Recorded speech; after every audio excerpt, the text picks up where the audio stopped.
যাকে আল্লাহ রাব্বুল আলামিন কৃতজ্ঞতা স্বীকারকারী অন্তর দিয়েছেন, সে হচ্ছে পৃথিবীর ধনী মানুষ।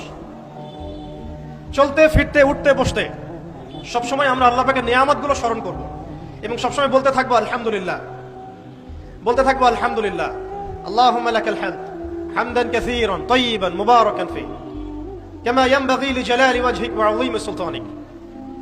আল্লাহ পাকের শুকরিয়া যে যত বেশি আদায় করবে, আল্লাহ পাক বলেছেন লা ইন শাকারতুম লা আযীদান্নাকুম, তোমরা আমার শুকরিয়া আদায় করো, আমি তোমাদের প্রতি আমার নিয়ামতকে বাড়াই দেব।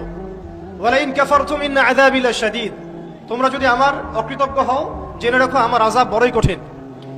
তো উস্তাদগণ লিখেছেন, একজন তালেবে ইলমের অবশ্যই শুকর গুজার অন্তর থাকতে হবে।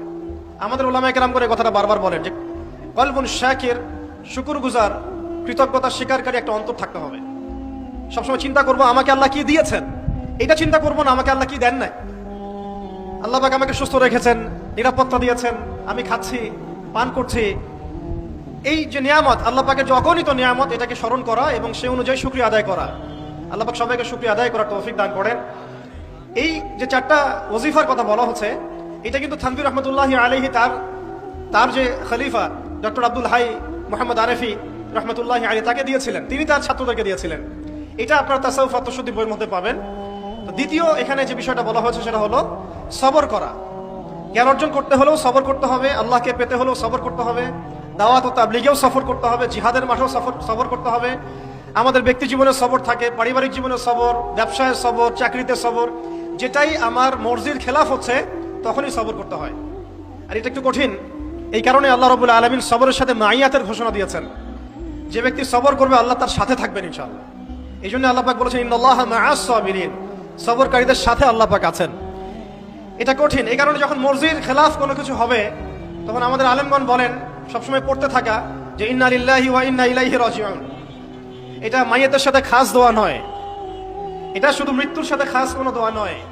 এটা যখনই সবরের হালত আসবে তখনই পড়তে হয় ইন্না লিল্লাহি ওয়া ইন্না ইলাইহি রাজিউন। কারণ উলাইকা আলাইহিম সালাওয়াতুম মির রাব্বিহিম ওয়া রাহমা ওয়া উলাইকা হুমুল মুহতাদুন, এটা হেদায়েত পাওয়ার মাধ্যমও বটে এবং তাদের সাথে আল্লাহ পাকের রহমত আছে। তো শুকরগুজার অন্তর এবং সবরকারী অন্তর আল্লাহ পাক সবাইকে নসিব করেন, আমিন। 3 নম্বরে উস্তাদগণ বলেছেন তওবা, বেশি বেশি তওবা করতে বলা হয়েছে। চলতে ফিরতে উঠতে বসতে সবসময় আমরা আস্তাগফিরুল্লাহ ওয়া আতুবু ইলাইহি পড়ার অভ্যাস করি। যে যত বেশি তওবা করবে তার হৃদয় তত পরিচ্ছন্ন হবে, গুনাহ মাফ হবে। পরিচ্ছন্ন কলবের মধ্যেই আল্লাহ পাকের নূর এবং মারিফত নাজিল হবে ইনশাআল্লাহ। অপরিচ্ছন্ন কলবের মধ্যে কিন্তু আল্লাহর নূর নাজিল হয় না।